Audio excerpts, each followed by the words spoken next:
Welcome to eagle health.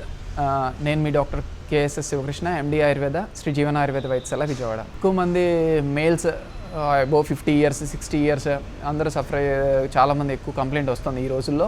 ఏంటి అంటే urine ఫ్రీగా పాస్ చేయలేకపోతున్నామండి, యూరిన్ పాస్ చేస్తుంటే ఆగాగి వస్తుంది, లేదు అంటే ధార పడట్లేదు, కింద డ్రాప్గా డ్రిబుల్గా పడిపోతుంది, లేదు పాస్ చేసిన తర్వాత కూడా కంప్లీట్ ఎవాక్యుయేట్ చేయలేకపోతున్నాం, మొత్తం ఫ్రీ అయినట్లేదు, ఇంకా లోపల ఉన్న ఫీలింగ్ ఉంటుంది. సో ఇవన్నీ సిమ్టమ్స్ చెప్తూ ఉంటారు.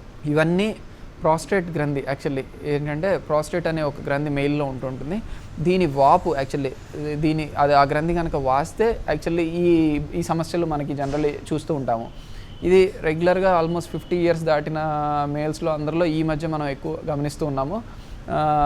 దీన్ని మనం మామూలుగా బినైన్ ప్రోస్టాటిక్ హైపర్ట్రోఫీ అంటాము, యాక్చువల్లీ బీపీహెచ్ డిసీజ్ కింద కన్సిడర్ చేస్తాము. అల్లోపతి పార్ట్లో ఏంటంటే జనరల్లీ ఫస్ట్ మెడికేషన్స్ ఇస్తారు, నెక్స్ట్ సర్జికల్ ఇంటర్వెన్షన్ చేస్తారు, టీయూఆర్పీ. ఈ సర్జరీ అవసరం లేకుండా కూడా ఈ ప్రాస్టేట్ గ్రంథి వాపు కానీ ఆ ఇన్ఫ్లమేషన్ కానీ తగ్గించుకుంటూ చక్కగా మనం ఈ ఆయుర్వేద ఔషధాల ద్వారా చేసుకోవచ్చు. ఇది కాక కొన్ని ఉత్తరవస్తి చికిత్సలు అంటాం యాక్చువల్లీ. సో ఈ ఉత్తరవస్తి చికిత్స పంచకర్మలో స్పెసిఫిక్గా ఉత్తరవస్తి ట్రీట్మెంట్స్, నెక్స్ట్ పిచ్చు థెరపీస్, కషాయ వస్తి, మాత్రావస్తి, ఈ పంచకర్మ ప్రొసీజర్ల ద్వారా కూడా మనం ఈ ప్రాస్టేట్ గ్రంథి వాపు ఏదైతే ఉందో దాన్ని చక్కగా తగ్గించుకుంటూ ఆయుర్వేద సహాయంతో సర్జరీ లేకుండా కూడా ఈ బీపీహెచ్ని మనం కంట్రోల్ చేయొచ్చు. Thank you for watching eagle health. Like and subscribe Eagle Health and Beauty.